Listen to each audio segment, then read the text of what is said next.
Hello everyone and welcome to another premier draft of Forgotten Realms this time. This pack has two first pickable cards and two cards I wouldn't mind first picking, even though they are not maybe quite as powerful as you would want for a first pick. The first pickable cards are of course a Red Dragon, the best of the uncommon cycle in my opinion, of the uncommon dragon cycle, and then the Grim Bounty is good enough to be first picked. Normally the 4 mana sorcery speed destroy target creature effects are not that great, but when it creates a treasure token, that is a significant help, and that makes this clearly better than the vast majority of similar cards. The cards I wouldn't mind first picking are the Gnoll Hunter and then the Sesra, which could be drafted around when you first pick it, but the choice is between the dragon and the Grim Bounty, and I think I want to have the dragon here instead this time. I've played of course more with the common than the uncommon dragon, so that's one reason, and this can also just be a more impactful card. Both red and black are very good in this format. I think they are the two best colors, so that's not exactly a tiebreaker to me at least.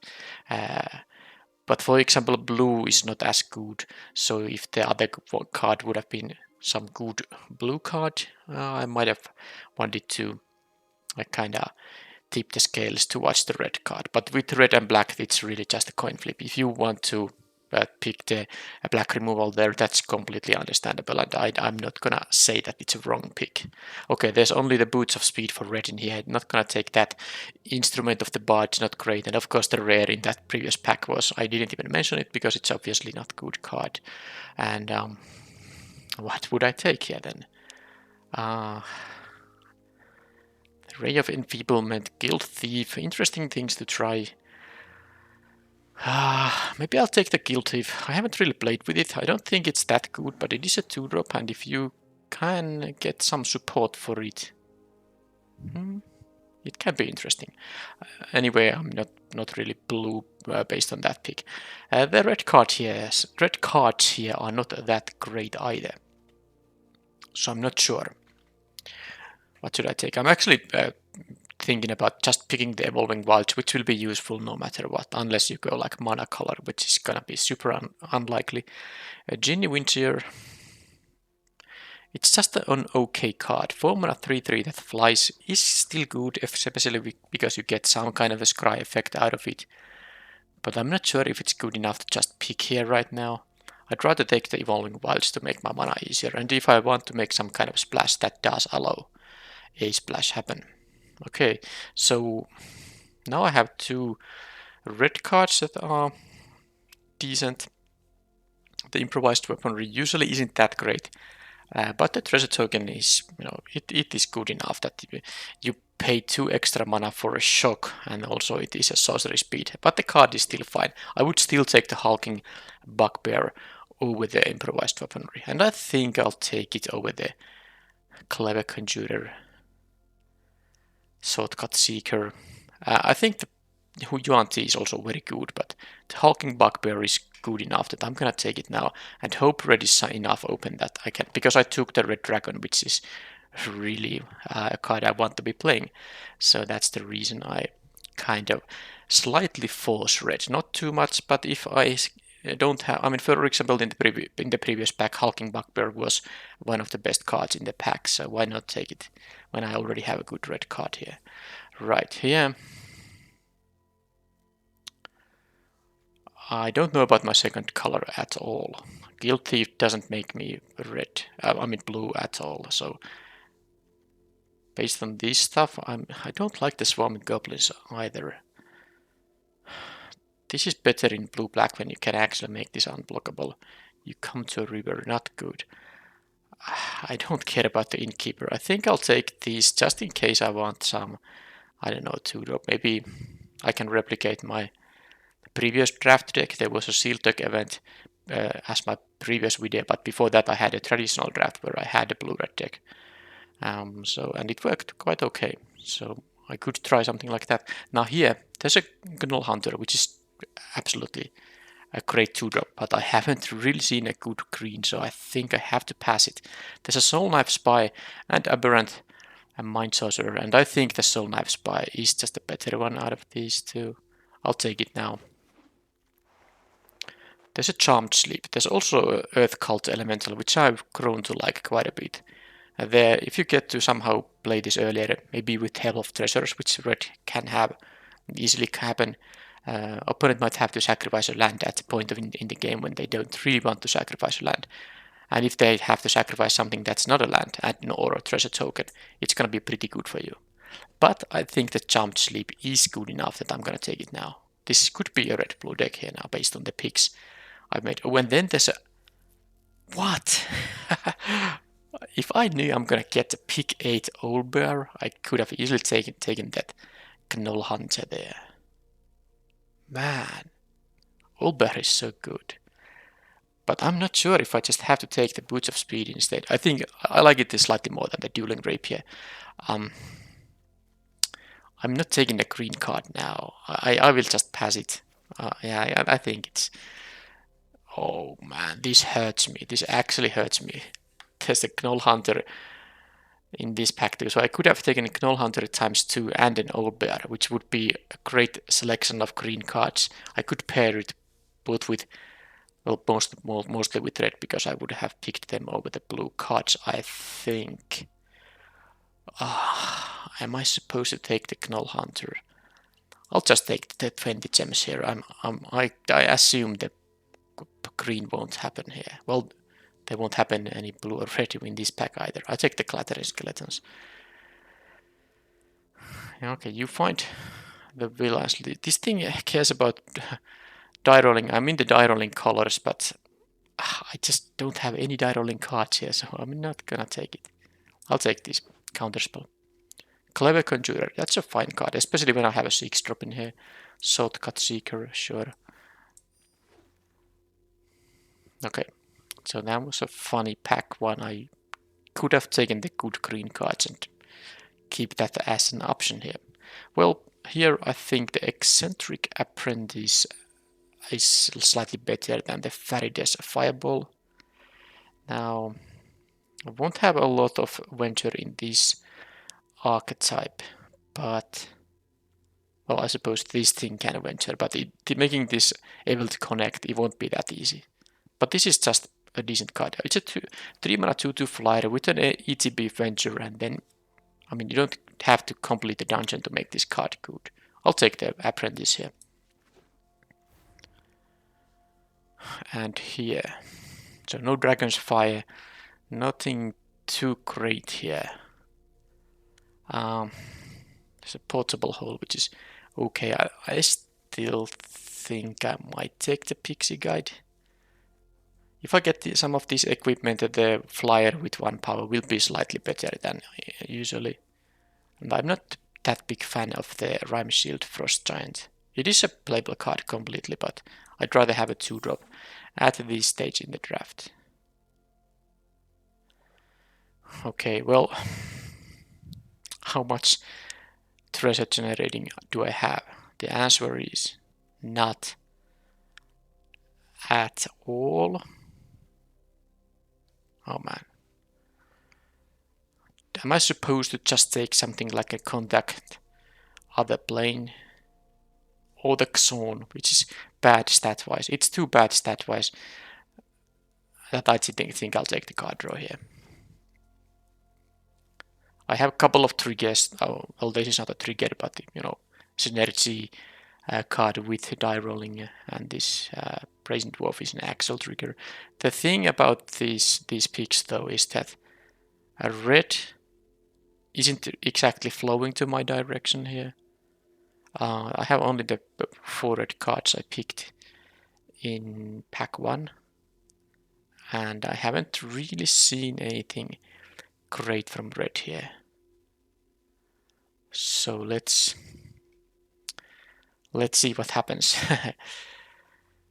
So this will be this is a best of 1 draft, so there's no sideboarding. Oh, and just when I said there hasn't been anything great red and I get past, I mean, I would have been happy to get an improvised weaponry, but I get an actual Dragon's Fire here. So yeah, maybe red is open to this direction, but the first few packs just didn't have a lot of good red cards. Yeah, Ray of Frost would be fine too, And I would take another Evolving Wilds, but obviously Dragon's Fire could be the best common in the set, so easy pick. And here, yeah, more Barbarian class. I'll take the Improvised Weaponry. I don't really like the Scion. It is a bit better when you have Pixie Guides, but I have already 3 mana creatures in here. I maybe just take the removal spell. That gives me a treasure token that can help me to play, for example, the Red Dragon a bit earlier. Now, can I find any way to make this thing connect more reliably? I don't think in red-blue that's going to be that easy. There's the blue uncommon that gives flying and you know the venturing when it connects, but that's an uncommon. Alright, so here kicking the door is just too bad. I'll take the Raven, and this is really bad too.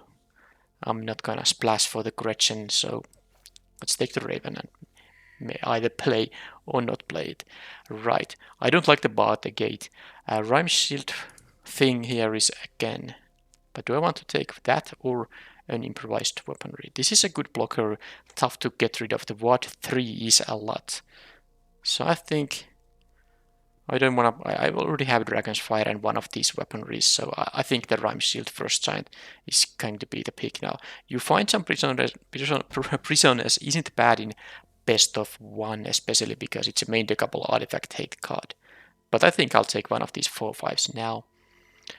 Brazen Dwarf number 2, or you see a pair of goblins. I don't think the pair of goblins thing is that good. I could take the 2-drop. I'm not sure how many of these 2-drops I'm gonna play that have only 1 power, but I suppose it's more likely to be played than the instant goblin instant in there.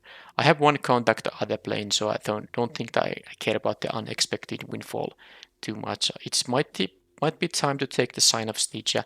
Maybe if I find another Pixie Guide, I could play it, but it's also a card I could easily cut. Now, Shocking Grasp or the Windfall. This is definitely not a good card. I'll take the Shocking Grasp now.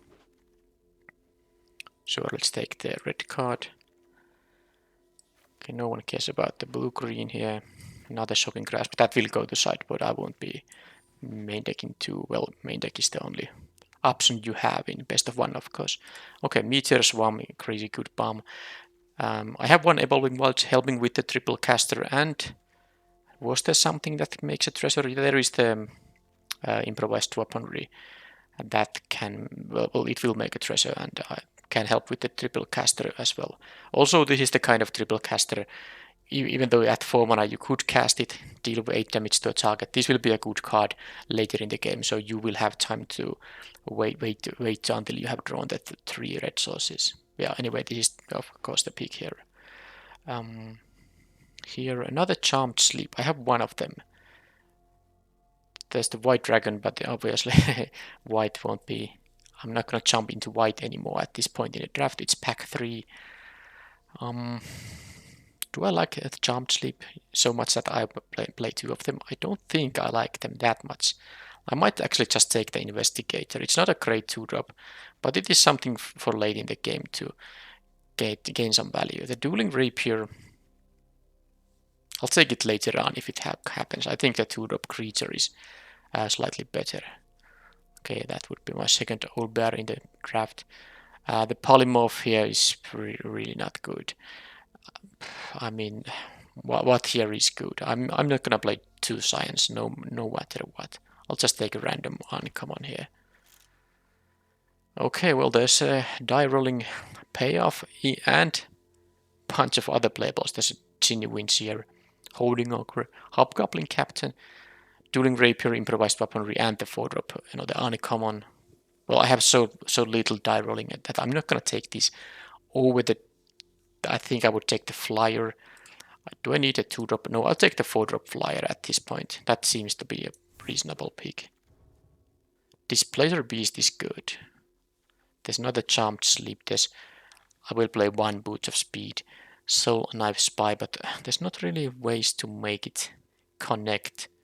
I think that Displacer Beast is slightly more interesting here. I think I'll take that. Yeah. And there is a bar the gate.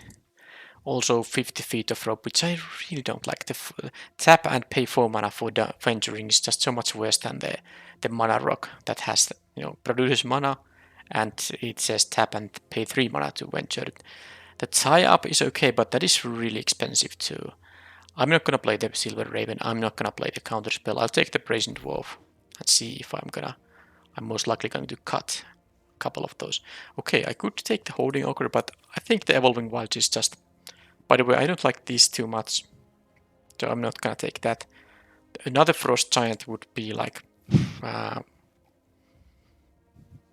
think it's unnecessary. I take this Evolving Wilds because I have the triple blue card here.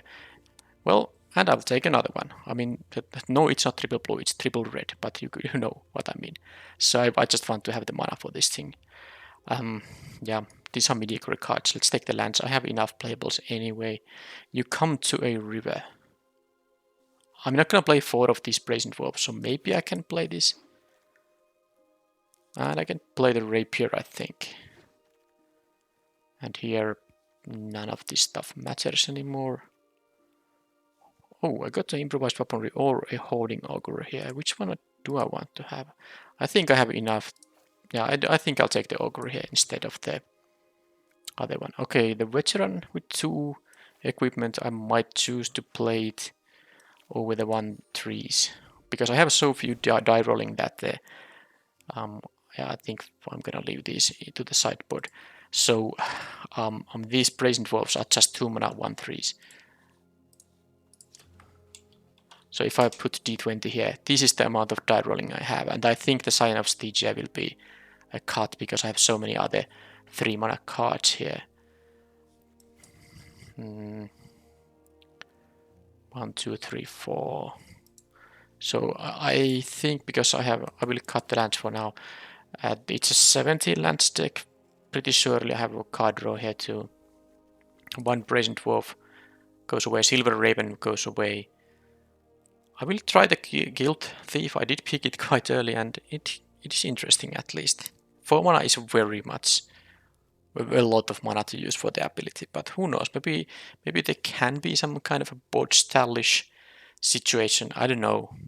Maybe it is interesting. And sometimes of course you can just, play this on turn 2, remove opponent's, play and then connect, and it's a 2 mana to do at that point, which you can at some point pay 4 mana to make it unblockable and make it grow even more.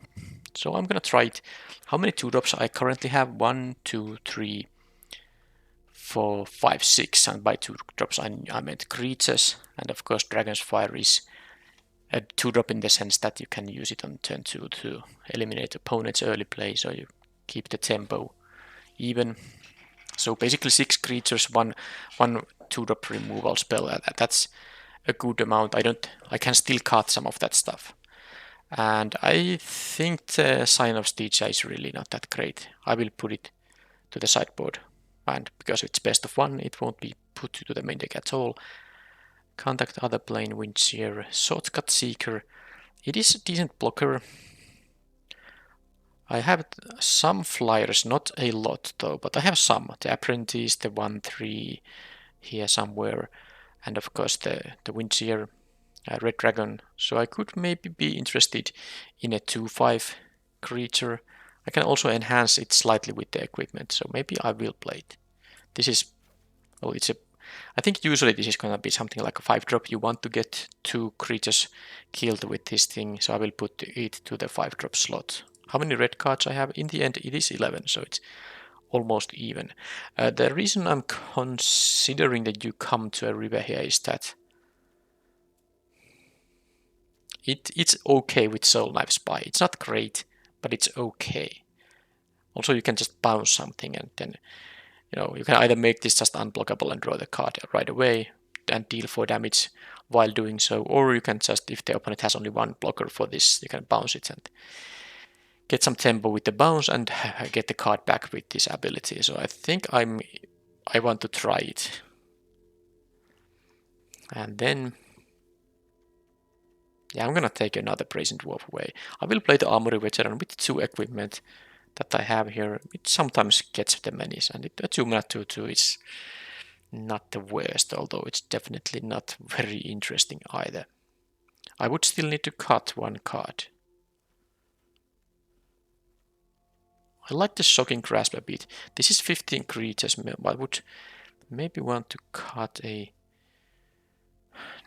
non-creature, but what would it be? Am I supposed to just cut the final Brazen Dwarf in here?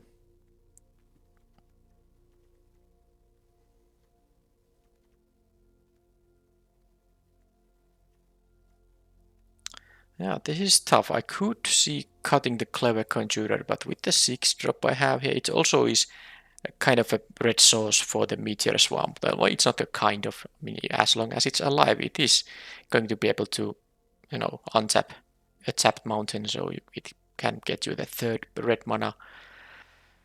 Yeah, I feel like it should be...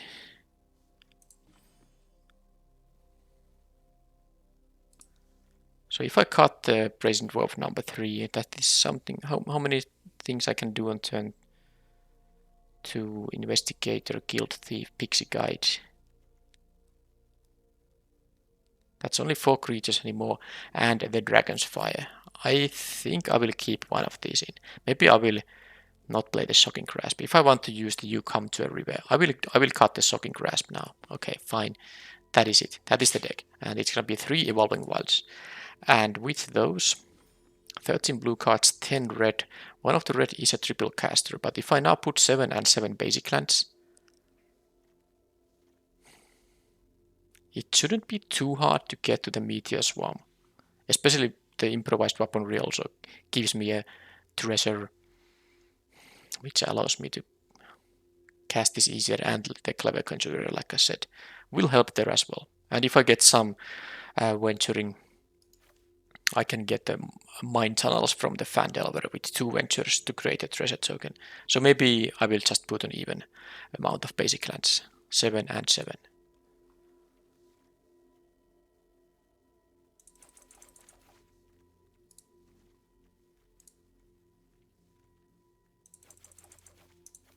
Okay, that is it.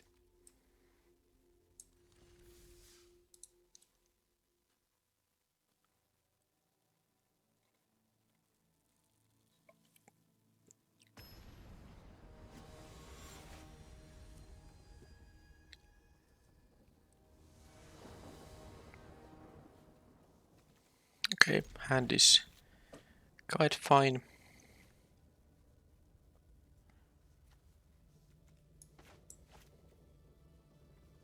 Opponent mulliganed to 6. With the boots, this is a 3-5. It's gonna be... Okay, this is a very good artifact.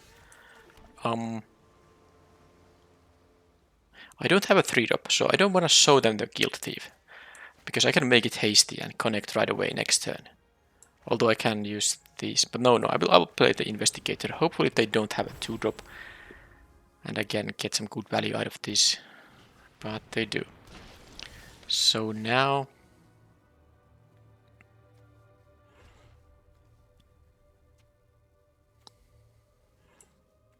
I kind of don't want to trade.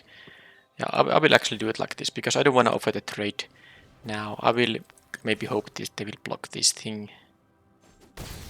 They didn't. They want to equip the Talisman. But in that case, they have to leave with the Guild Thief growing. So they are probably not going to do that. Okay, they didn't equip, but they have, of course, a blocker now. Sylvan Safari. Now I might just... well, absolutely now I will bounce it, because I have no other play to make here.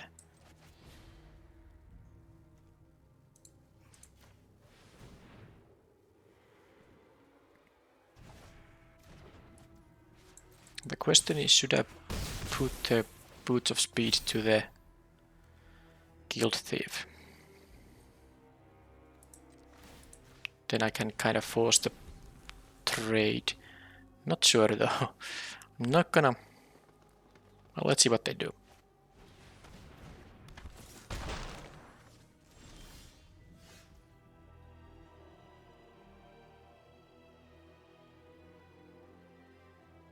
They will gain life with this thing. So I think I will offer the trade here. I won't have mana to, you know,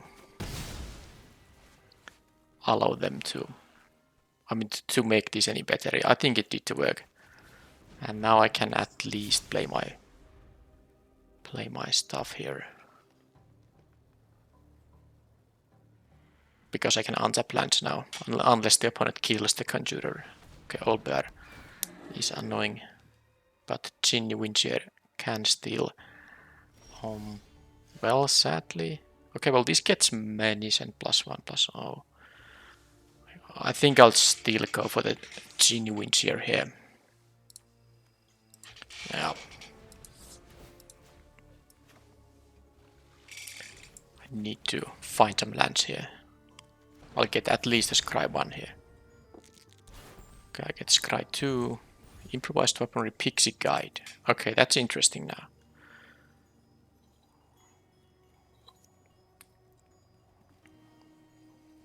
What does this mean? I kind of want to draw a land, so I don't think the Improvised Weaponry is that good. I can kill Sepulchre Gold with it though. And this is sacrifice another creature. Meaning that... Well, I guess they can save it actually if they play some fodder there. Yeah, I think in the end what I want to do is draw lands. I have cards to play here, so I will just try to find a land. But this thing, they will drain 2 life. That is going to be very, very annoying, of course. Now I can double block the Old Bear, but that doesn't seem that great. I don't know, let's see what they do. They won't be draining 2. Well, I mean, I take 4 then in that case. Okay. This is bad. Well, I drew a land. So is there a way? But they can make this into a 4/3 with the skeleton token here. So the way for me to try to win is the veteran. But problem is they can start gaining 2 life. But that means they attack with only 1. But if they attack with Old Bear, it's pretty good. So I guess I can go for this thing if I untap the Conjurer here. They will have to either jump block it or let me venture.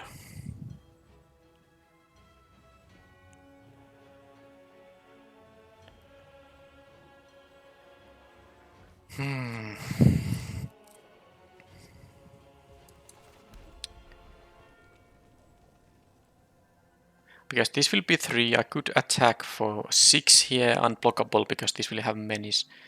But I don't think it's enough. I guess I can have the Investigator suited up to and just leave the Shortcut Seeker as a blocker here. If I care about such a thing. If they equip the Talisman, I don't care about having this as a blocker. I think I'm actually going to just go for the Seeker here. And get at least a venture, but I'm just not sure what is the venture. Do I want to gain life or... Well, let's see if they jump block it first. I won't be attacking this with this because they can just, you know, block with this thing and sacrifice the 1/1. So let's not lose life. I can gain life or I can go for the Scry right away. I just don't think I care about the Scry too much, but then again, I have a treasure token coming up. But I might never be able to get a what's it called? To get a venture again. Okay, I'll take the life here because Old Bear with the Talisman is actually 6 life, and now that I'm at 13, I can take it twice. So I don't know, because I think they are gonna get the attack with just that. Interesting. I'll take the damage. That's only 1. They didn't attack with the Old Bear. So that means... Okay, now I maybe see... Yeah, the Skeletal Swarming is gonna win any long game for sure.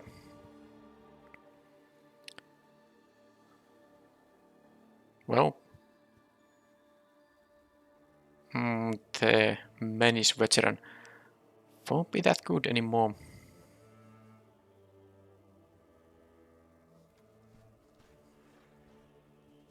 Yeah, I'm going to do it so that I will play the veteran and then untap a land to play the contact other plane later on. Of course, I will attack with a 3/3 here, but this might not be enough because they have the Reaper's Talisman. That is too good.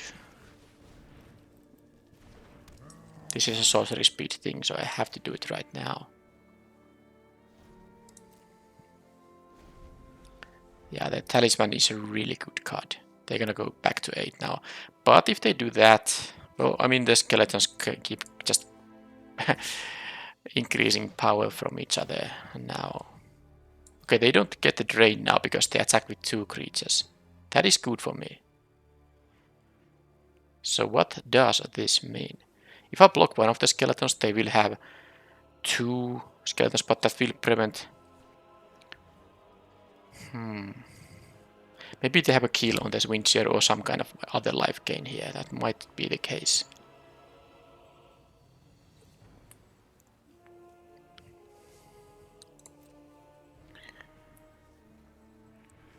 Because I can kill it, block it for free, but why wouldn't I? Because this doesn't have death touch. Fine, let's see what they have. I'm just gonna save 2 damage here. They will get 2 skeletons, but otherwise they would get 1 skeleton, and they would still have 3, so it's really... Okay, that was funny. I guess they didn't lose anything, because the outcome is the same. Okay, just something that... Okay, Dueling Rapier. Well, I mean, I win if they have nothing, and that is my best chance here. That is certainly the case. I mean, they have 2 cards in their hand. And they have a responster, and because I don't see any activated ability, that means they have something which annoys me. Annoys me quite a bit. Oh, they have the Sepulchre Goal activation up. That's what they have. Okay, so then I will go for it. Obviously. I could just win here.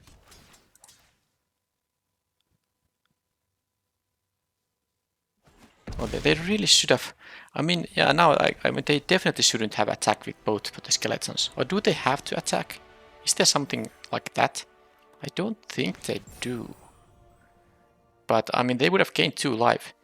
Oh, yeah, they have to attack. Man, read the cards. Read the cards. I'm talking to myself. Oh, man. Yep, I mean, it would be pretty crazy if they just get infinite jump blockers. Alright, alright. So the card isn't quite as good as I thought it would be, but it's still very good. Anyway, the Reaper's Talisman is actually bad synergy with this because they don't lose the life drain ability there. But hey, I won this, which seemed a bit hard, but a flyer did its work and opponent didn't have a removal for it.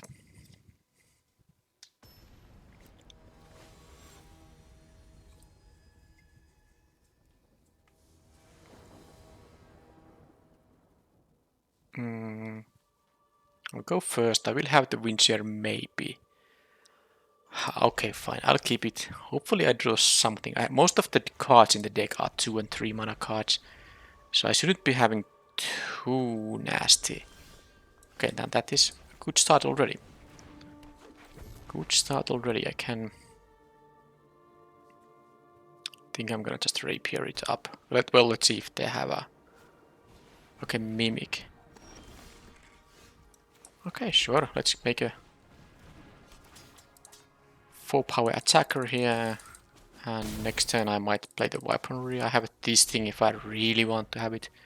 I mean, I can bounce something from there, especially if they sacrifice this for it. I don't think this is a particularly interesting card. Alright.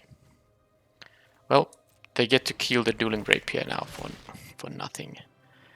Unless I bounce it, which I might do. That's non-land permanent. Yeah, it's the best use for this thing, I think. I still lose a card, but I can kill this thing and continue with the attacks. Unless I draw a land, in which case I can play the Ginny Winchia. Oh, well, I will play that. So absolutely, just offer the trade here. Who cares about the 2-1 anymore? And the spy. Now that's a good thing, because now I can... Oh, no, I don't have double blue for this thing. So I would need to draw an island to eliminate a potential blocker. This thing costs 2 to activate. Let's see if they leave 2 mana up. I do have the improvised weaponry though if they have something small. But it would have to cost more than 2, otherwise this can be animated to block the spy. Okay, well that is the best thing that can happen, and I even got there. I have Evolving Wilds in the deck, right? Yeah, so I want to... Yeah, I will just kill this, obviously. They have 1 mana, but apparently no thing. Because... I'm not sure I want to Dueling Rapier this thing. Although I might... If I draw an Evolving... Okay, let's go for the 2 additional damage. They know about it, so the trick value is pretty non-existent here. And I didn't draw an Evolving Wilds, so I would have played the land anyway. Now they might leave 2 mana up for the Mimic, which is fine. They don't have 2 mana up now. And I can just tap this thing for good using the treasure here. Spear Dagger. Oh, that is... Yeah, this is good. This is very good now. This spy is doing some work. Some serious work here now. Even connecting for 5. Okay, so this is fantastic. I can make this thing have menace. Just get the island right away so I don't misclick and take the turn. Wow. So... Oh, but they do have... How many goblins? Only 1 token. So, they don't have the Mimic. Oh. I guess I can just win the game then. So X equals 2. Wow, what a draw. That's unfair. That is unfair. But I was in a good shape anyway with the menace guy, because they basically would have had to double block this thing. I would have... Let's say if I draw something nonsense, I probably, rather than play the flyer there, let's say I don't draw the meteor swarm, I will use 4 mana to equip this thing, and then this has menace. They either drop to 2 or double block this guy. And I probably will attack with the spy too. Yeah, I will. So they probably would take the 4 damage here and then trade the 4/3 with the spy. And then, well, they would have only 1 blocker for the veteran, and I have the Windseer coming up and 20 life, plenty of time. But, well, I guess the Meteor Swarm made things very simple there.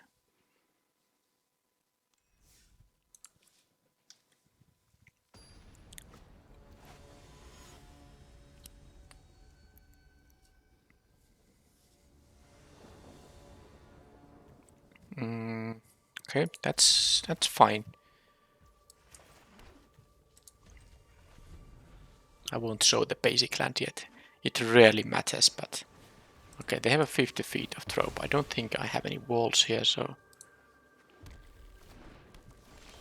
It's a very slow card now for them. I do like the Boots of Speed with the Shortcut Seeker. It getting the additional power makes it that much harder to block. Okay... Oh, I guess I'm very unlikely to play the You Come to a River here. Well, I'm definitely not doing anything to that thing. So let's see if they have a counter spell.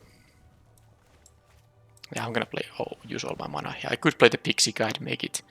Yeah, they have a Party Gate.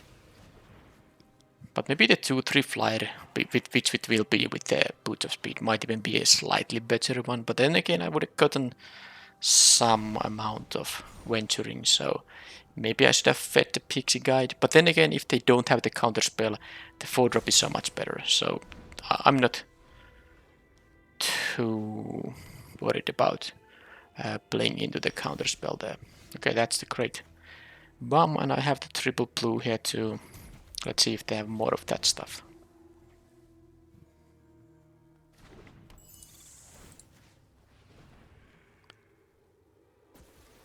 If nothing else, they can activate the 50 feet of rope. They didn't go for the sorcery activation, so they can just say that this won't untap. I think they might have draw 2 the spell there. Or are they just gonna use the 50 feet of rope? Interesting. So they haven't really done a lot in this game. But they are still in good shape because I missed some plays to myself. Okay, that won't untap. I need more creatures now.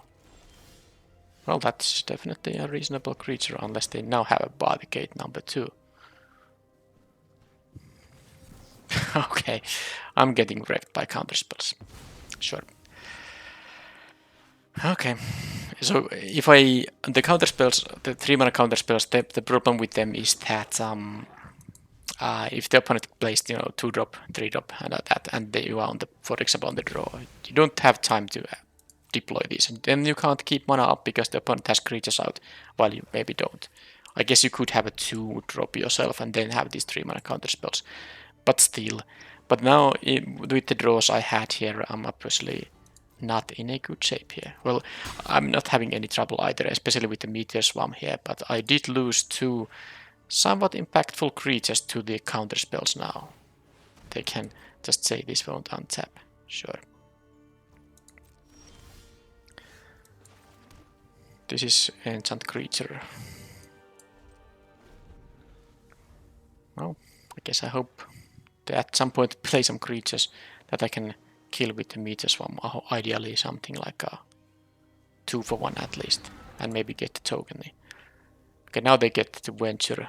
Well, they are gonna get some value out of that stuff. I could bounce it, but it's too early for that. I will take it too.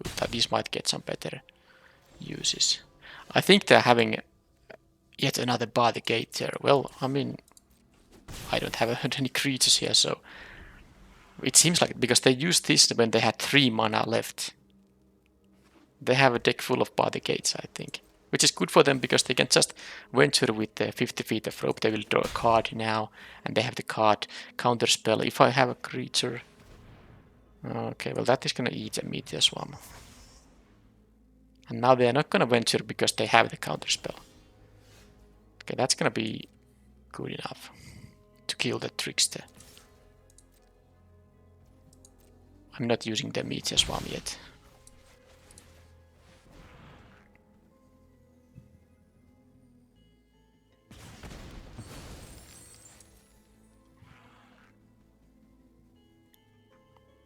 That won't untap. But yeah, they're gonna get the card draw. Yeah, this thing,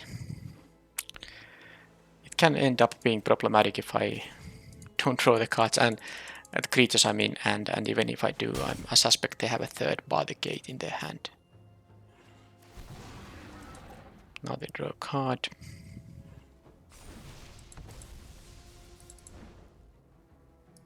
And the Pixie Guide won't untap. And, well, what can I do? I mean, if they wouldn't have a counterspell, this would be a good hasty attacker, but they're gonna have a 3rd body gate. That's right. Who knows, maybe they have 4 or 5 or 6 of them. This wouldn't be a problem, but with 50-50 of rope it actually is, because they get, they just got a card, now they get a, and this came from the venturing, it's a 2-2 they got for free. I mean, at some point I will have to just, I will just have to kind of bounce it, but I was hoping that they play some creatures so I can use the Meteor Swarm to get rid of the token at the same time. I mean, I'm not gonna bounce it yet. Now that is something. Will they make the Pixie Guide unable to untap? And they won't use it for venture either, so they have... Oh, I don't know what they have, but I'll try to attack now. And it's time to... Now I could Charmed Sleep this Clattering Skeletons, because I don't necessarily want them to get the further... Okay, fine, yeah, let's do that. I don't want them to get more venturing there. So maybe I will wait until they find more creatures, or actually they get a creature from the goblin lair.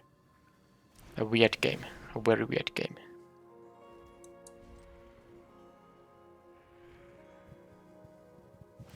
Yeah, I mean, the 3 body gates, and the opponent had no chance to play them each. They countered Shortcut Seeker, Displacer Beast, and Hoarding Ogre, each of which are pretty significant creatures. So how many of those they are running in their deck? They are not doing a whole lot here. They still have 4 cards in their hand. They don't play creatures or anything. I don't know what's going on. My hasty equipment isn't actually doing much of work here. I think I will take 1 more 2 damage here. And then I will... Okay, now they have a card draw. With the Scry now. Now I think I'm not beating this game now. Opponent had the kind of draw that beats my draw easily. And it's not like that either has drawn a different amount of lands. No, both have the same amount of lands. So they just had the kind of draw that can beat my draw. So I will take this, and if they don't play any creature now, I will bounce it at the end of turn. Okay, they can sacrifice that. That's annoying. They get their venture from this thing anyway. Oh well. Well, I'm gonna use the meteor swarm here now.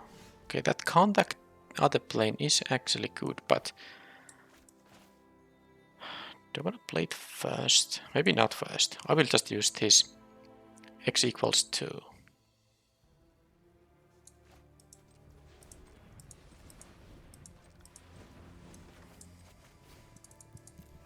So this and this, and there will be... This is 2, this is at least 3.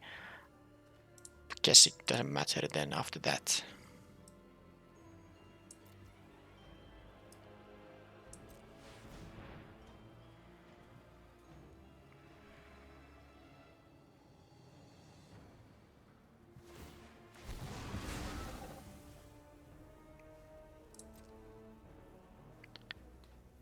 They do get another token now if they choose to. Or a treasure, but I mean, well, both are tokens, but...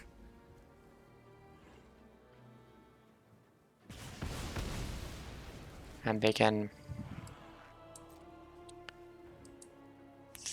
also venture into a +1/+1 counter, but I'm really not understanding what... Are they really gonna have a handful of party gates? Because they had 4 cards there. I guess they could be really flooded here too. That's possible. They didn't go for the counter on this guy. So maybe they have something very big now. Guild Thief. Okay, I can bounce that. What else? I get 2 die rolls here. Got the Scry 2. Bugbear is okay. Rapier is okay. Dragon's Fire is good. Let's see now. I mean, if they have more party gates, that would be 4th. Okay, there was no 4th. Good. So I have 6 mana plus the treasure here. I can move it around, still cast everything I have here. And I don't actually even have to... I don't even have to burn the treasure for this. But I suppose they have some kind of interaction here.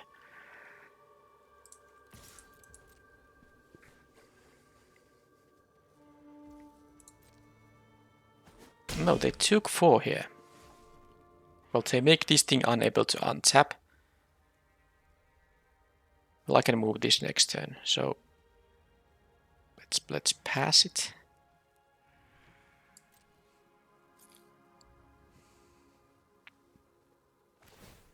No, they say the flyer won't untap.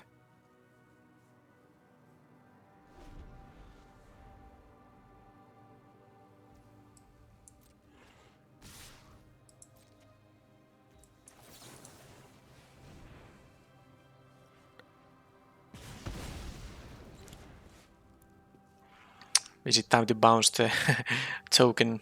I don't know. I think I want to wait them to give a +1/+1 counter to it. It seems they might be just very flooded. They have not really missed any land drops. Okay, Challenge League. Well, okay, that's good use for the you come to a river.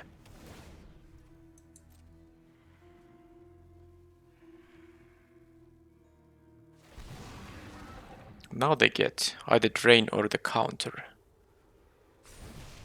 Okay, now if I bounce the bugbear, well, I'm gonna bounce the bugbear. That is the way for me to actually try to win here. I'm not dying to next attack and not even on the attack after that.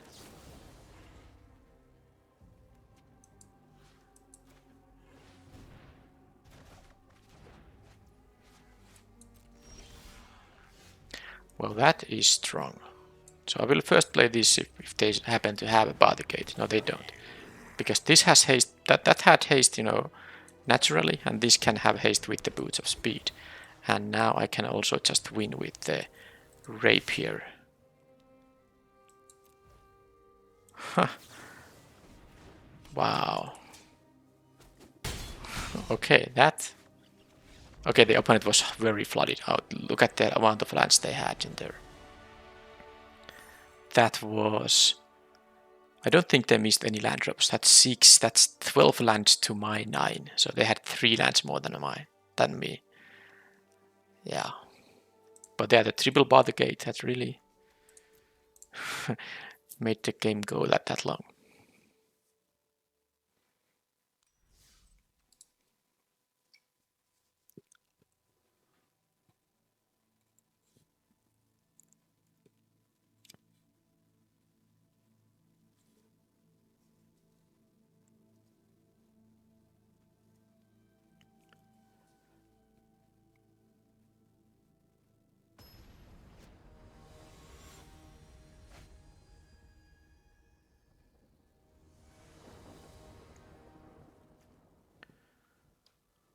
I don't have the double red for this thing, but I'm on the draw. I'm gonna gamble. I have the 1 red source here. And I did draw a 2 drop. At least. So there is that. Let's see what they have. Oh, okay, that could be bad now. They have the perfect... I mean, this is the green-white build-around thing. Now that's a good question. If I now play the Guild Thief, I won't have double red on for the next turn unless I draw a mountain.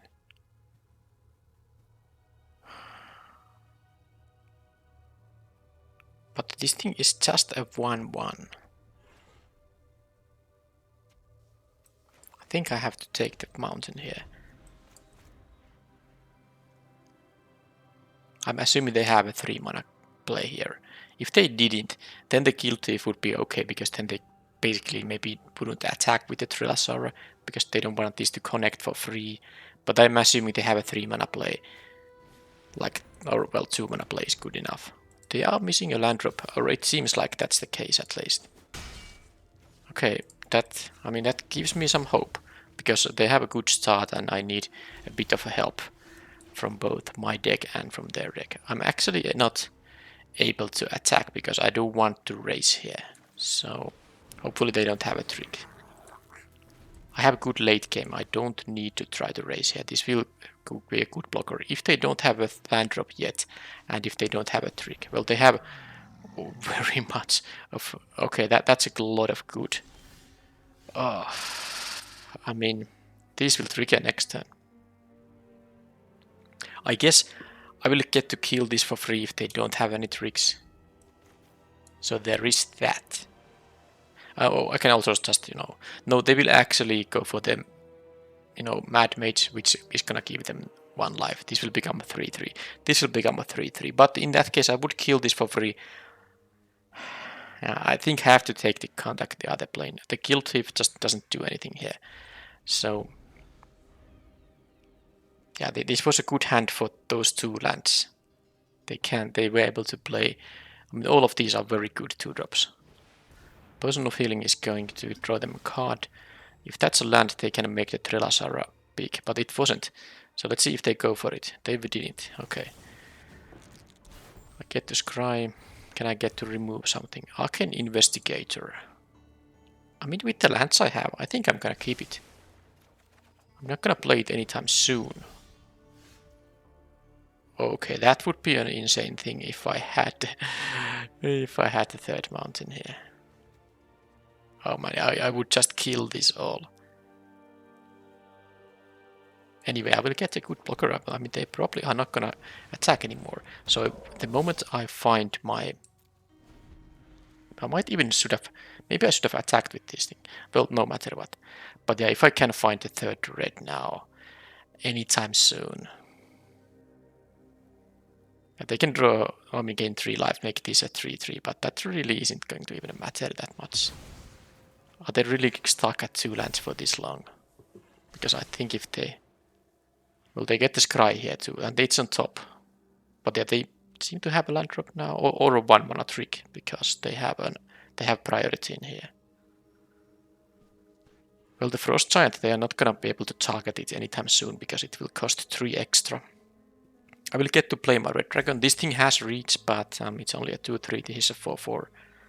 And of course the Meteor Swarm still is gonna be pretty good if at some point. But if they're considering an attack... Oh, and I did draw the... Oh man, if I just were able to know that... I mean, if they were tapped out, this would be a game over. I just wipe their board and win. But with 1 green, they can have the modal spell that makes, that has 3 options. But it's only going to save 1 creature from them. I could play it for x equals 3 and this all would die. Maybe I should attack with the Hulking Bugbear, see what they are trying to do. Maybe get them to use their, spell. I think I'm gonna do it. I will use the Frost Giant as a blocker here. I don't mind a trade with any of these guys. I just want them to use whatever spell they could have. No spell. So I feel like I'm just playing the dragon now. I don't have to use the Meteor Swarm here right away. The Guilty will also become unblockable. Because I will have the mana to sink to it. Yeah, the opponent. I'm at 6 lands. Opponent now got their 3rd land. This is not good for them. And with the moment they tap out completely, and they will have to because they have so few mana, the Meteor Swarm will take most of their creatures out. And they don't have attacks when I have the 4/5 blocker here.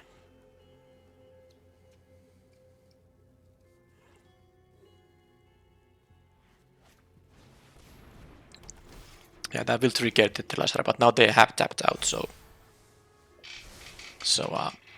now a Meteor Swarm will take, it doesn't kill everything, it's only 8 damage, but, so this is 4, yeah, I'm gonna kill this, and this.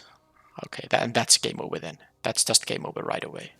I mean, I'm dealing here 11 damage. Can I win this turn? I can't win this turn, but it's gonna be x equals 3.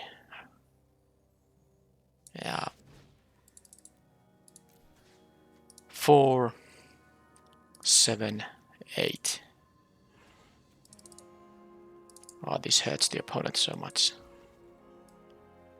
And they had some kind of trick there, but they weren't able to leave mana up. And now, yeah, that's just... They are not gonna survive. They concede now. Well, maybe after they draw. I even have the You Come to River. I can make Rhyme Shield Frost Giant unblockable, for instance.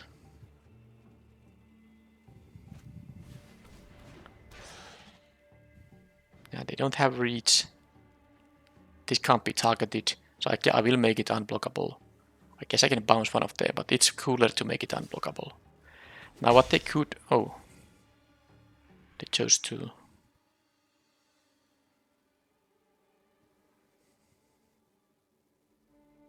I mean, I can try to bounce it, but if they have the 1-mana spell, which I thought they will, but they still lose, right? They could have the deal 5 damage to an attacker. Fine, let's do the boring thing.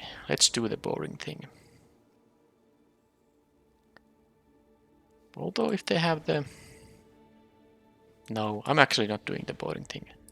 I'm gonna make this happen like this. They will go to 1 now, and next turn I have the Guild Thief. And if they kill this with the 5 damage to an attacker, then they do, and then they will block the Bugbear. And they still have this Guild Thief to deal with.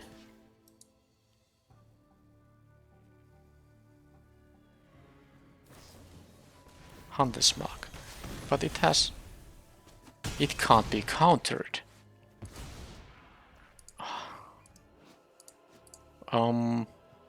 This spell can't be countered.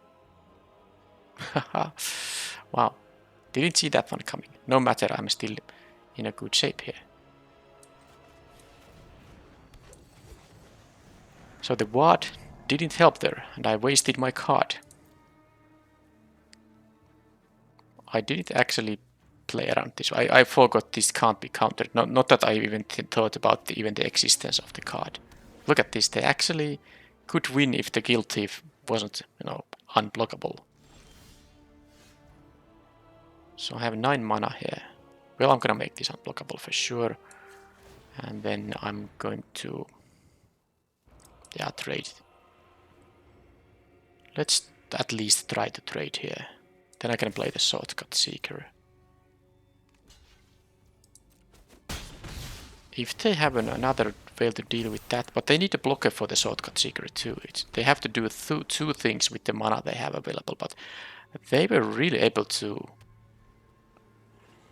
come almost back here. Yeah, now this is too much, but they really did a good job to almost stabilize there. I really didn't pay attention to this. So if I did bounce their creature, or try to bounce, they would have in response killed the 4-5 maybe, but then they would have died because they wouldn't have been able to block the 3-3. And with the play I made, they were able to do that and kill the Frost Giant.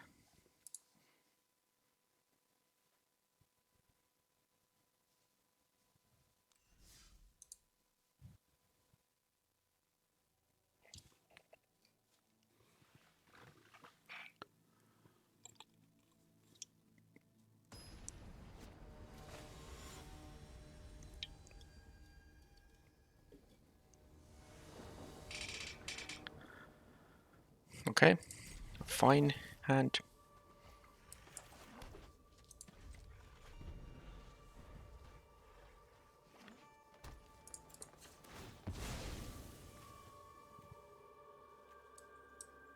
come on. Island, please, and then 1 power flyer, which is gonna be more likely to go through, or 2 power, which deals more damage. I think I will hope they don't have a 2-drop, or if they have a 2-drop, it's something I don't mind trading with. If they have a 1-3, well, they don't, so that was good. And I even drew a removal. So now I can do this, and then I can play Shortcut Seeker. This requires another blue source, though. Only green mana here. Okay, well, that is...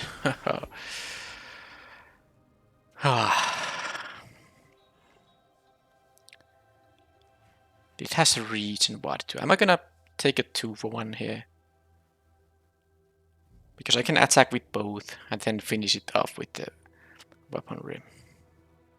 They will get a bunch of venture from this thing. I mean, it might be worth attacking with both. They might not block, in which case, yeah, I think it's good enough. I will sacrifice one of these guys, whichever they choose to block. And if they don't block at all, I will play the Shortcut Seeker. At least I get to deal some damage. So it's not so bad. And next turn they are gonna block this, but they will have some other creatures. They are not gonna block with the Varys. Is this mono green? Okay, the Shepherd can do the blocking thing. They will. Well, let's see what dungeon they're gonna choose here. Probably Fandelver, and that it is. They scry to bottom. Alright. So now I'm not that interested in attacking with the Armory Veteran here.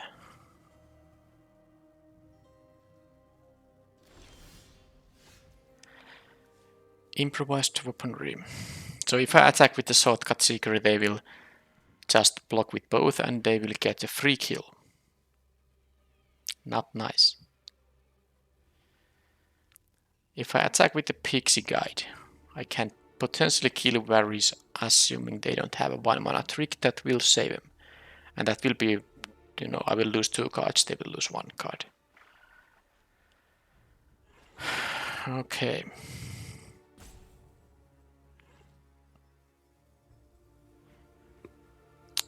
I can't say I like the situation. I could attack with all, but then they will just block the Pixie Guide with Varys. The veteran with the Shepherd. This will connect in that case. And I get to kill the Varys, which is the important part here. I think I'm gonna hope that... Yeah, I'm gonna attack with the flyer. They think I don't realize it has reach. It has reach. It can block this. But because of the improvised weaponry, I can like just hope they don't have a 1-mana trick here. I have the mana for the ward here, and then I can play the Bowling Wilds. They have a 1-mana trick. Oh, come on. It has to be the uncommon with modal, the 3-mode spell.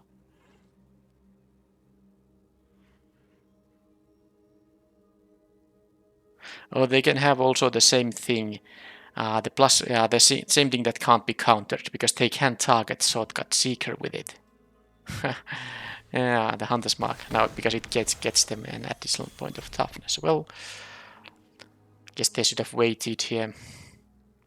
But I want the treasure anyway, and I don't need the mana, so yeah. Alright.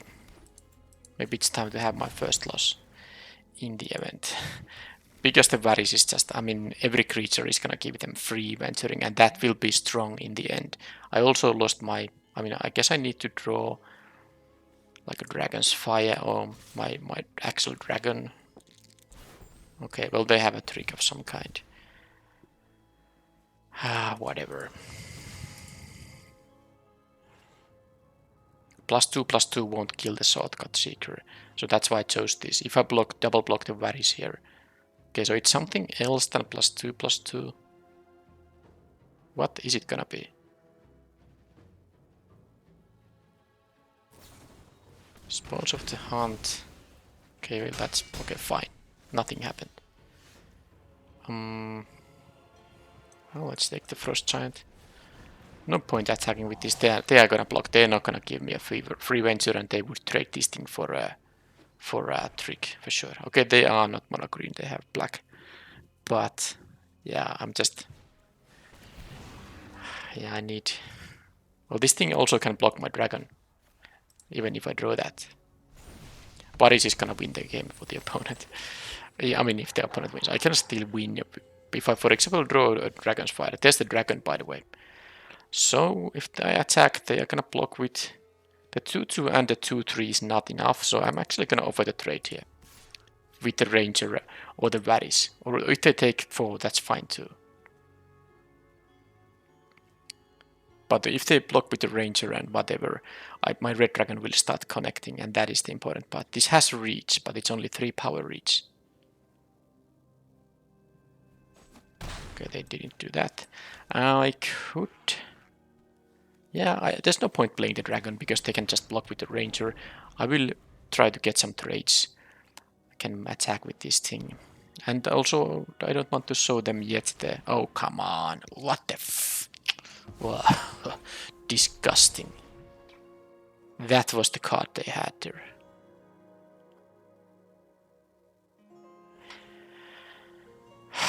Okay.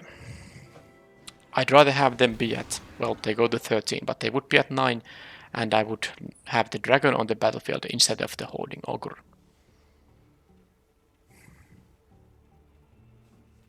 Check for traps.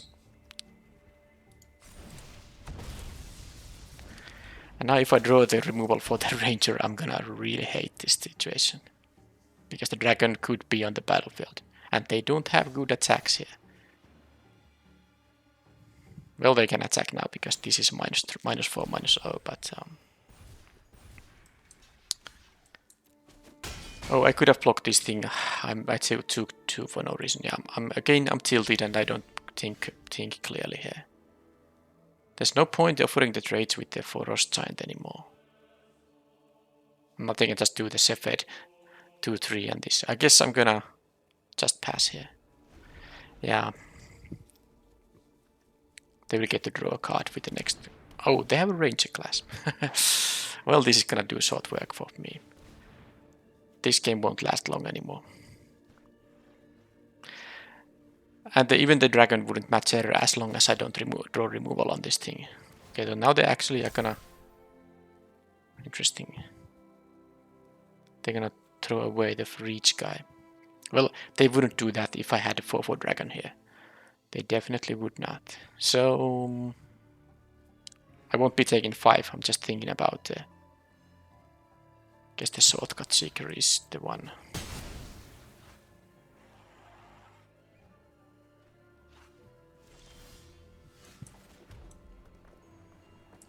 If I attack with this... No... Well, maybe they... don't need a treasure for anything, so let's just... I guess I have my Meteor Swarm. The Meteor Swarm still could... We'll do something, but it's just the ranger class. I mean, I can't kill all of the guys. But I suppose they can't really attack now unless they have a trick, because I can...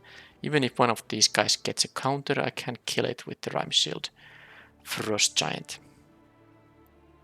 But now they have the level 3 active here. Which means... Well, first of all, they're gonna draw a card, and then they're gonna draw a card from this because they... And oh, when you complete the dungeon, you get it. 2/2, of course, this has that ability too. So, how do I win? With my unblockable thing, the 2 mana 1/1 that gets a counter each time it connects. But it's not gonna take a long time when the opponent starts just attacking with everything.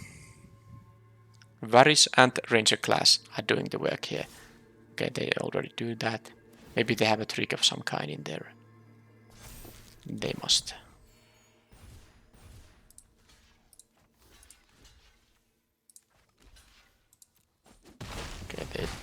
I mean, that's still good for the opponent. I mean, it doesn't even matter if they don't have a trick. And they have a Fate Reversal. I wonder why they didn't do it with the Drain thing. I think it might have been better with the Vampire Spawn, but... Okay, Windseer. So there was one of my flyers. And... Let's see how much I can scry here. 2. There is the... I don't need the Conjurer, but I guess I need the Thief. But now this is gonna be a 4/5. Well, let's see what happens. I can't attack for sure, because they can just attack with all. And I can block 3 of them, so I will be dropping to 1 life here if they attack with all. And if they give a counter to Sylvan Cepheid, I can't even kill it, because I have to block. I can't double block it. Okay, they went for the card roster. And they have a Lair of the Hydra too. Wow. Well, I know my card here. Yeah, they can just attack with all. They even gain life with the Shepherd. And now if they give the counter to the Shepherd, which they should, I can't double block it. Because I would die otherwise. So what I can do here is this, and this, and drop to 1. And then they can even draw cards from one of the thing I block here, which is about to die. And then I get the Guild Thief, and that's just, I will be at 1, I won't be winning, and I know what I draw, it's not gonna be enough, so that is the game over there. Well, that was only my first loss, but I have 4 wins, I think. Yep.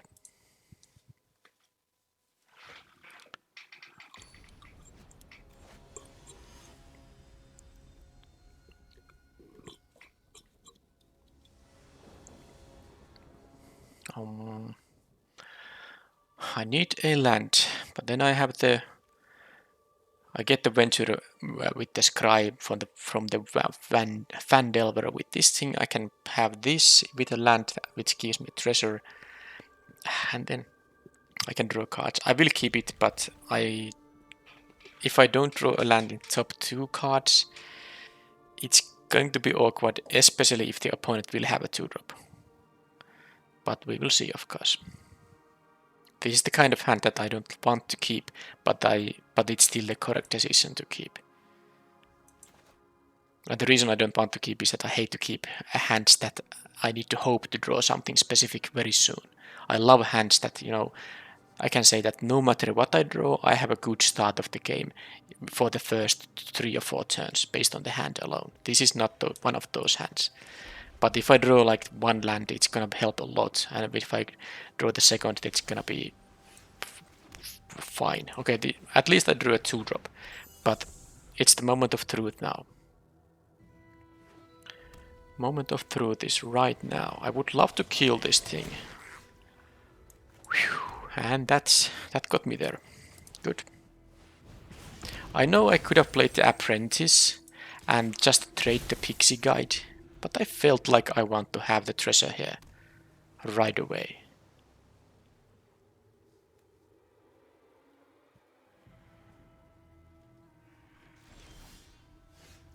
Oh. Do I want to scry? Now they could have the annoying counterspell like the one opponent had. Which one of these I want to get countered? I think the flyer in the end maybe will be better, although they could have the 3/3 flyer themselves.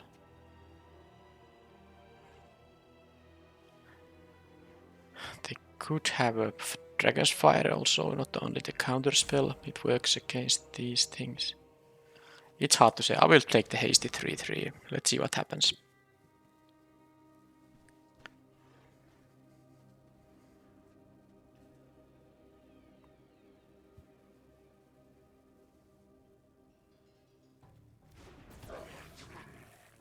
No counterspell, so I'm suspecting Dragon's Fire then. Nothing. Bounce. No, they would have bounced it in the combat. They had something, but nothing that they can play or they'd want to play. So there's no Dragon's Fire, no counterspell. They still might have the bounce spell, but okay, Charmed Sleep is fine. That was already very good. Yeah, let's have a shortcut secret if they... Now they have to do something to this or play at least a 3 toughness blocker here, which won't be that hard. But the Pixie Guide also is ticking 1 damage a turn, and this will deal 4 to them. Displacer Beast. Oh, that's not good enough for the shortcut seeker. I get to connect with that thing. They go for the scry the bottom. Oh, I can even use this at some point. It's not now. I could, bounce this and attack it even by sacking the treasure, but that makes no sense. I'm going to play the apprentice now and see if I get to. So I think if I go for the annihilation here, does that make sense? Because I will get another.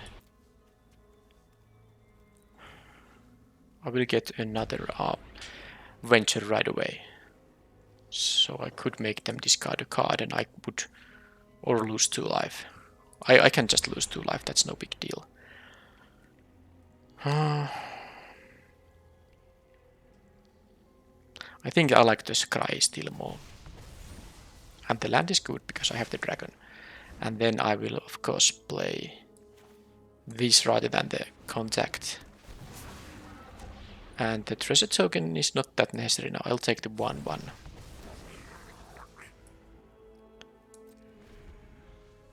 And then I can... Well, they kept on top. I assume it's a land. And then I can bounce a creature of theirs. This is also a 3 power of flyers they have to deal with. I get a +1/+1 counter on something. Oh, that's what they have. Oh, that's gonna be... I mean, that's not really... Why would they... Oh, that's just gonna be a... So let's make sure... Can I win now? No, if I use this, I don't have the dragon mana, so I shouldn't use it right now. If I bounce this, that's 4, 5, 6. If I let them block, I mean they can block this guy. Well, I'll just play the dragon right. Attack with these guys. Get the venture. I can't imagine them jump blocking the Seeker here. And next turn I will have victory in many ways. I could even go for the dark pool here. They would go to 5 and they would go to 1 after that. That's gonna be the case. Because they are not gonna deal with this board. There's no way when they are at 1.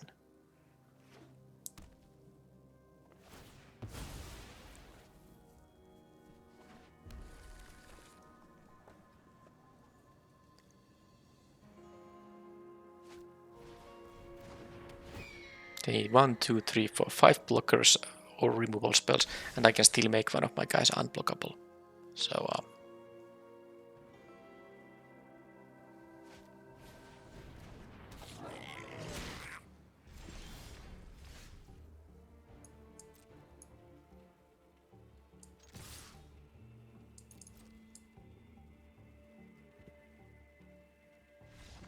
yep. I know I could have bounced the bugbear and attacked with it. I had the mana for it, but 1 blue wasn't gonna. Basically, me attacking with the 3 flyers was enough here. They have only 1 flying blocker, and with 1 blue, they can at most. I don't think there is even a card in this format that would have helped there, even against 1 other flyer.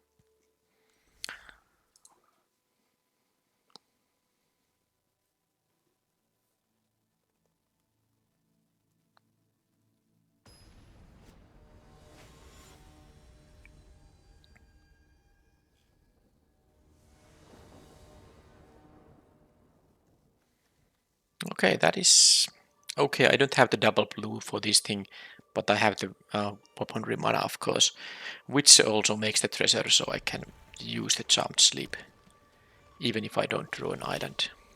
Okay, that's an island. They have something for 1 green, perhaps.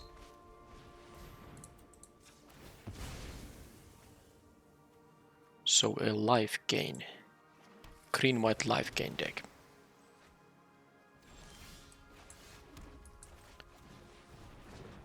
Hopefully they play like the 3-2 unicorn. I can kill it.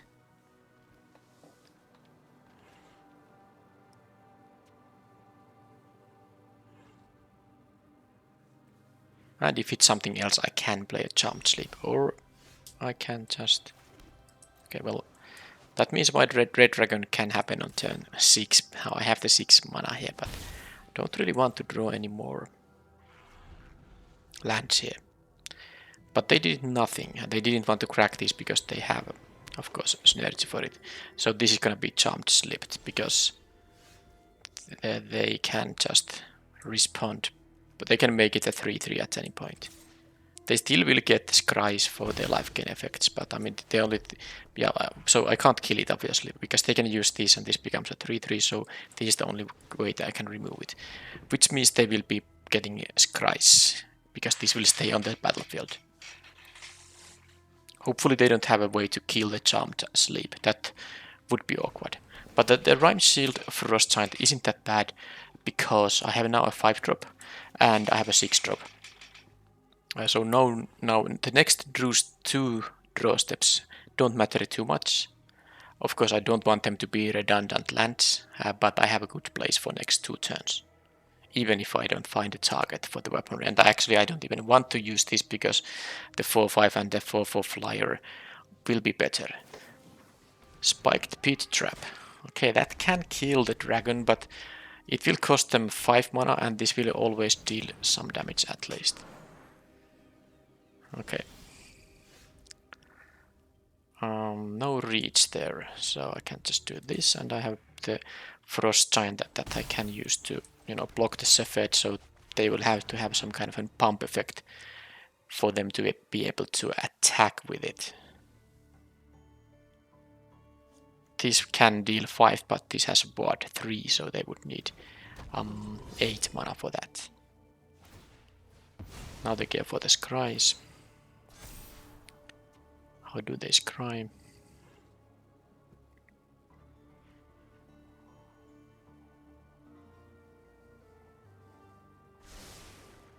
Top.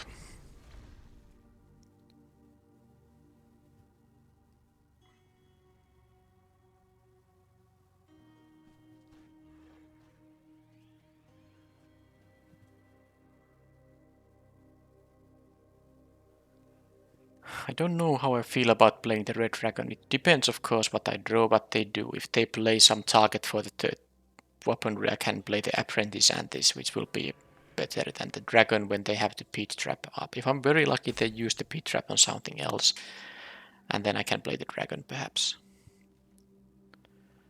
So that's interesting. They chose to not cast anything.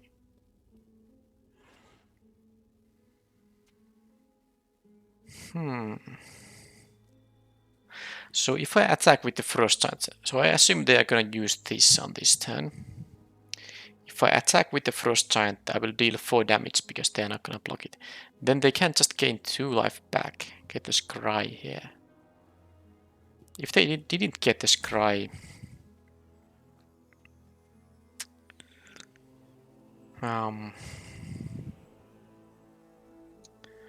I don't want to play the red dragon when they have the mana up. I will play the eccentric apprentice here anyway. So I don't know, maybe I'll do this anyway. Oh, they might have the deal 5 damage to an attacker, and they have the... Yeah, I'm actually not doing the attack, because they might have that, and they have mana to cast that for 2 mana, and pay the ward cost. So I'm actually just doing that. And now I'm just going to go for the apprentice here, and maybe hope they use the spike to pit trap for it, so that my red dragon will be potentially surviving. Here it's gonna be the scry because I don't want to have any more lands here, so I want to make sure that I maximize the chance to draw a reasonable card next turn. I guess there are some 2 mana cards too that I won't necessarily want to have. That card, that's kind of an okay. This is the best thing I could have here. And they're gonna use the trap for the apprentice, which is what I wanted to have. They don't get a treasure with that thing now. And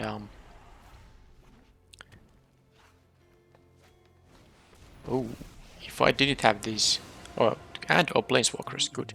So this says, as long as it, okay, target creature without first strike, double strike, or vigilance can't attack or block.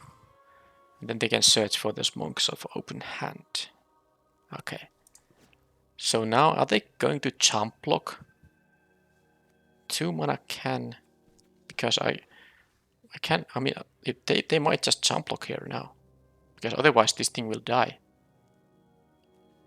Of course they can have a car, you know, some, well, let's see what happens. Oh. I kind of forgot that thing, forgot that thing untaps, but it's always fine because I have my crazy coot thing here. 1, 3, and 4. That's gonna kill them all. X equals 3. Bye bye everything. That wasn't so bad. And I have the red dragon here still ready.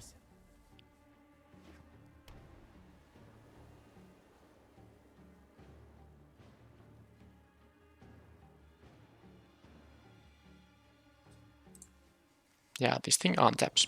Easy to forget. They return the Grandmaster. But they are gonna... Yeah, it's going to be okay, but the weaponry... Okay, I have a Displacer Beast too. But... Well, I'm gonna play the 6 mana card here, of course. They will start, of course, using this on the dragon. But I will get to attack to the Grandmaster with a... No peace, my enemy. the 1/1 at least.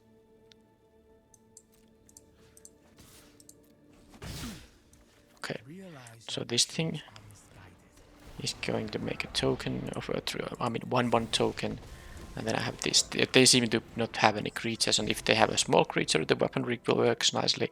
The Planeswalker isn't gonna save them. Oh.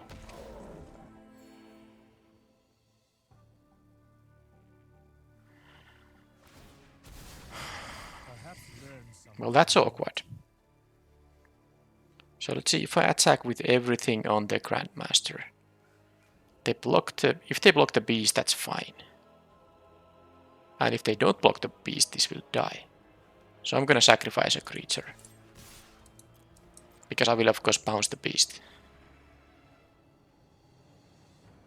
They will eat the Conjurer and lose this, unless they have a 2-mana card. Well, I can use the improvised weaponry. Okay, that is actually not bad at all. I will set you right. So now I will finish it up. Not with this, but this. Remember, just And next I will get a +1/+1 counter on something. And the 7/6 won't be raising this board that I have. I have a jump blocker for it too.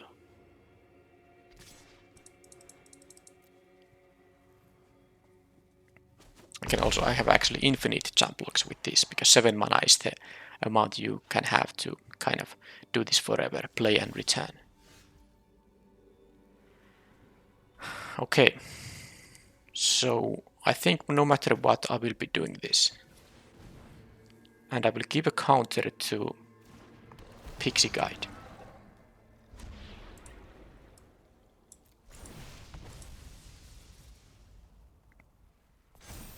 And then I think I am going to block with the 1/1 and use to contact the other plane. I think I should use it right now, because if I draw land, I will... Okay, I'm gonna do it right away. Maybe I should have done this as the exact first thing, but whatever, it's done now, whatever. Well, I got 2 rolls, but both of them were low rolls. Let's see.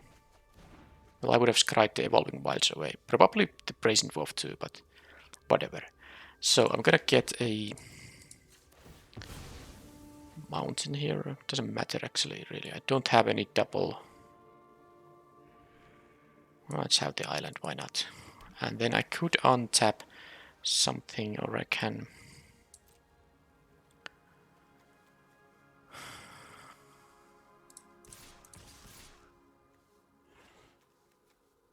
If I deal 8, is that crucial? Is that crucial?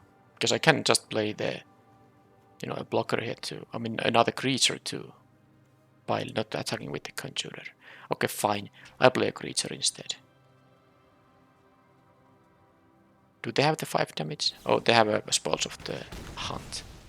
Fine. I will take the 2/2. Because this is not a problem as long as the Displacer Beast is alive, because I can, jump with it. But now I will just jump with the 1/1, of course. This is gonna take more time now when I lost my dragon. Sefet is... yeah, not a problem.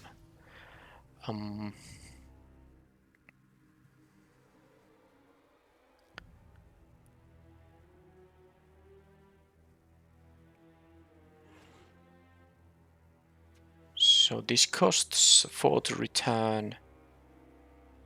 Yeah, well, I mean, I can't really use the Conjurer in any... Well, I can attack with this and then untap it. Okay, yeah, that is what it... Oh, but no, there's no point, because they will just trade with the Displacer Beast, which I don't want to do, but they do want to do. Okay, fine, let's attack for 2 then.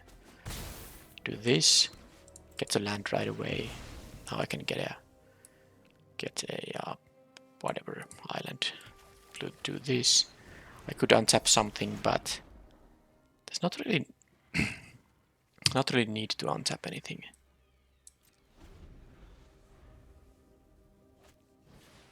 Okay, that's a fine one, but as long as my Displacer Beast, if they have instant speed kill spell like another Spoils of the Hunt, that will deal with the Displacer Beast. Are they even gonna attack? Because I'm gonna bounce this no matter what. Of course I want to draw a card from that thing, so... As long as this thing doesn't trample, it's just not gonna do anything. Oh, that's gonna be good, especially with the pixie guide. I can even play these both and still have the 4 mana there. Of course I have the untapper here too. Well, let's see if the pixie guide can get there. I suppose I could have drawn the card first, but oh well.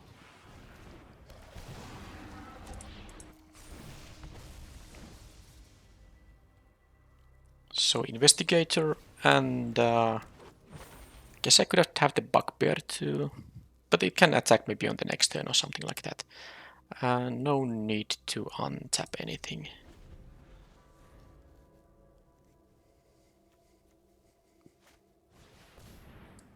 Okay, how do they choose?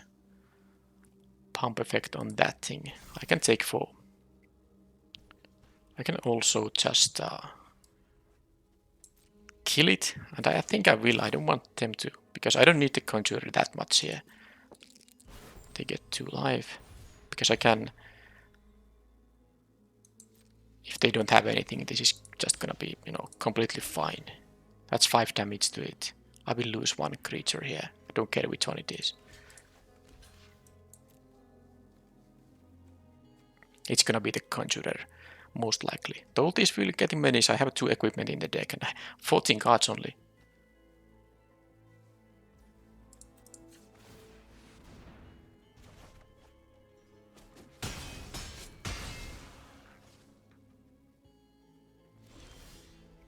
Okay, the ogre is good, because soon they just won't be able to attack with this, because they don't wanna...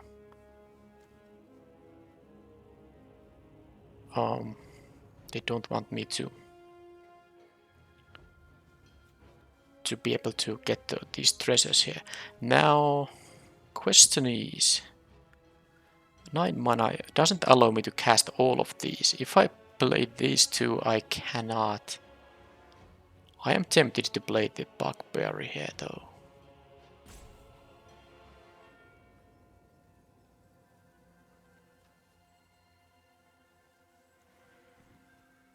I think this turn could be the one where when I will just jump maybe with the... Do I want to jump with anything though? Okay, I think... I mean, I guess I could take 7. It is a bit risky though. They take the damage there. Now that is...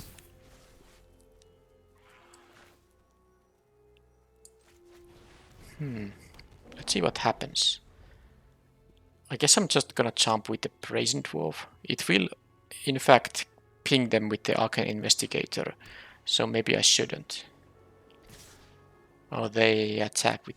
Oh no, they don't want to attack with all. So this thing is gonna mean... Like, I have good attacks now with the 3/3s. I guess they can... Yeah, maybe they don't care about... Yeah, I don't think... They don't want to necessarily attack, but then again, I will have to block with something. So if I get an equipment, I think the equipment will be good enough, so I will jump with this thing. I mean, it's good enough that I have a equipment. This thing actually will trigger with my die rolling stuff, so that's the reason I am actually going to keep this thing alive. So let's see. I will lose the ogre for here, sure here, but at least I get some treasures. 2 rolls. Oh, 3 treasures with the help of the pixie guide here. So now I have a bunch of mana, which allows me to use the Arcane Investigator here.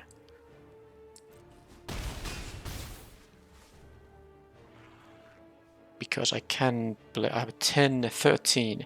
This requires 7. This 6. Okay, well, that's exactly enough then. I think. So I get to look at the top 3, get whichever is the best. Well, the best is going to be the Guild Thief here. And they are actually at a very low life total too. So it's time to go for the Tomb of Annihilation. Make them lose 1 more life. Do this. I don't know, care about the... I don't care about the, you know, returning the Displacer Beast, because I don't think they can attack. Although if they do, well, they saw the writing on the wall. I suppose. But let's say if they do, they might have like a pump effect, something that gives trample, I don't know. Wouldn't want to block with the investigator, nor with this. Nor with this. I don't know, it's tough choice. If they would have attacked, I would have had to figure it out somehow what to block with, or would I block at all?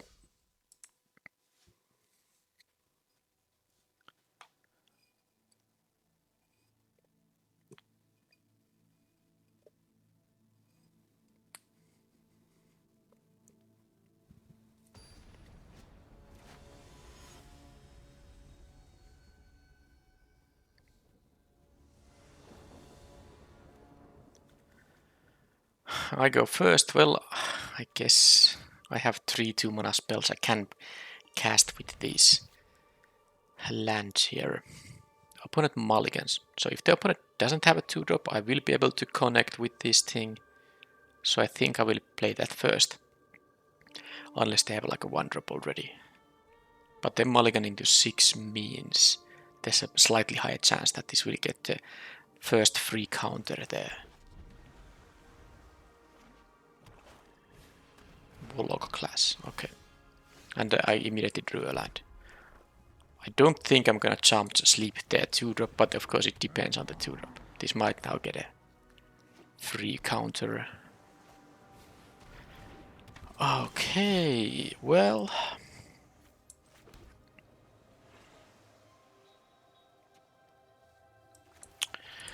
It's annoying enough. It still has the passive ability up, but I don't want this thing to ever connect, so I'm gonna actually jump sleep it. Not, and also because I have the Guild Thief here. Let's see if they have a 3-drop here, or just removal. They have a jump sleep on that. Okay, another land. That was good. I mean, I kept 2 land. At first 3 draw steps gave me 2 lands. That is very good. Okay, they go for the digging for a card. I might get a venture here. They didn't want to keep the lands there. I will get, and well, the land is with the dragon. Definitely worth it. And I'm gonna go for the scry now. Don't think the annihilation is that great here. And I will keep the land. That gives me the dragon on the next turn. I can play now a couple of more guys. Very low impact. I guess the flyer can still connect a bit, but most likely the shortcut seeker will be, you know, not gonna get any other. Well, actually, this won't be. Huh. That's interesting. I will leave the investigator now here up. Let's see if they are gonna have a counter spell. I have the bar the gate. Would be annoying, but let's see. I'm gonna take the guess the 1/1. The treasury is not doing a whole lot. So bar the gate or not? No bar the gate. Now I feel very good about my chances here. The fact this got to connect once more is pretty weird. That this was the best play they had. Now they have a 4/4, which, I mean, I have 5 power of flyers. I have even more than 5 power of flyers now, so I think I might win this. Yeah, this is gonna be game over now. How would they win? I get to scry, I mean, probably because I have 2 rolls. And I get to scry. Well, I will always scry once, but okay, flyers won me there. And I got to even tier 1, so maybe I will maybe get to diamond if I have good success in my next few premier drafts. I will get to diamond rank, but I don't need to go to mythic rank because I have the qualification for the next qualifier weekend. This also is actually pretty funny. If you have been watching my series, well, all the AFR drafts, I have had very bad success in the drafts. But my previous draft was best of 3. It was my first 3-win draft of Forgotten Realms, which is the maximum in that format. It has 3 matches, so I won all 3.